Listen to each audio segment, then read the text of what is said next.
নমস্কার বন্ধুরা, welcome to my channel BA food কিচেনে। আজকে বানাবো শিম ভর্তা। তো তার জন্য আমি এখানে নিয়ে নিয়েছি কিছুটা পরিমাণে শিমগুলোকে এখানে আমি কেটে নেব।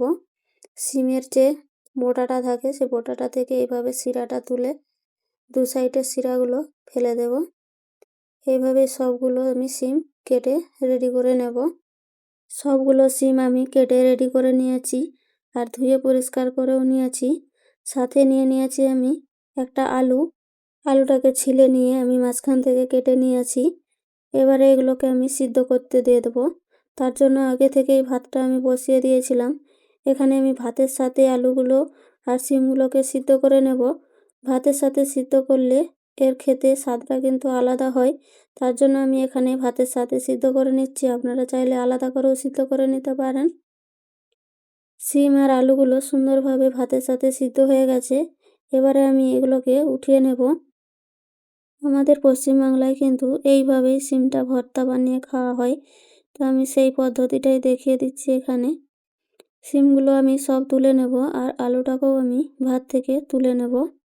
তুলে নিয়ে একটু ঠান্ডা করে নেব। এবার এদিকে আমি একটা ফ্রাই প্যান বসিয়ে দিয়েছি। তার মধ্যে দিয়ে দিচ্ছি এখানে সামান্য পরিমাণে সরষের তেল।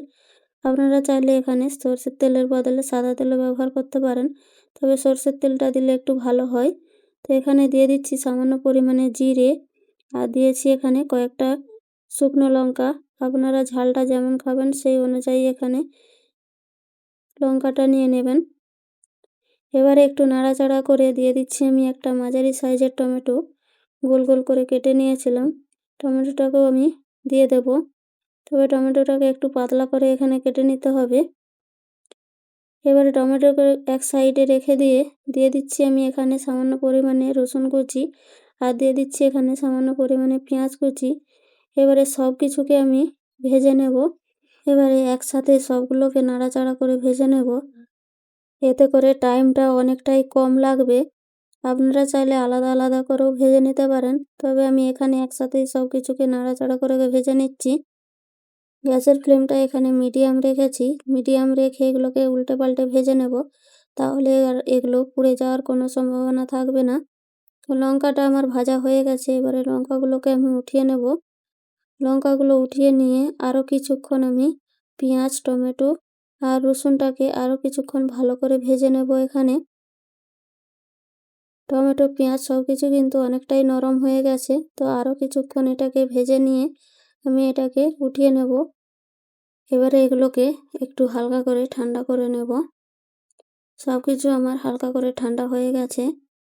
এবারে আমি একটা বড় পাত্রে সব কিছু নিয়ে নিয়েছি। এবারে দিয়ে দিচ্ছি এখানে স্বাদ মতো লবণ। লবণটা দিয়ে লঙ্কাটাকে প্রথমে আমি মেখে নিচ্ছি। তারপর পেঁয়াজ, রসুন, টমেটো একসাথে মেখে নিয়ে এবারে আমি আলু আর শিমের সাথে এগুলোকে মেখে নেব। হাতের সাহায্যে আমি মেখে নিচ্ছি। হাতের সাহায্যে ভর্তা বানালে খেতে কিন্তু স্বাদ হয়। তো আপনারা শিলবাটায়ও বেটে নিতে পারেন। তো আমি এখানে সব কিছুকে হাতে করে একসাথে মেখে নেব। এটাকে খুব ভালো করে মেখে নিতে হবে। সব কিছুকে আমার ভালো করে মাখানো হয়ে গেছে। এবারে আমি এর মধ্যে কিছুটা পরিমাণ দিয়ে দেবো ধনেপাতা কুচি আর দিয়ে দেবো এখানে সামান্য পরিমাণে সরষের তেল। তেলটা প্রথমে পেঁয়াজের সাথে অনেকটাই ছিল, তাই আমি এখানে একেবারে অল্প করে তেল দিয়েছি। আপনারা চাইলে এর মধ্যে কাঁচা লঙ্কাও ব্যবহার করতে পারেন। তো আমি আর এখানে কাঁচা লঙ্কাটার ঝালটা দেইনি, শুকনো লঙ্কার ঝালেই এখানে হয়ে যাবে। এবারে সব কিছুকে ভালো করে মেখে নিয়েছি। ভর্তা আমার রেডি। এবারে আমি প্লেটে তুলে নেব। দেখতেই পাচ্ছেন কতটা লোভনীয় হয়েছে। আজকের ভর্তার রেসিপি যদি ভালো লাগে একটা লাইক, কমেন্ট করে শেয়ার করে দেবেন। নতুন বন্ধু হয়ে থাকলে চ্যানেলটাকে সাবস্ক্রাইব করে পাশে থাকবেন। Thank you.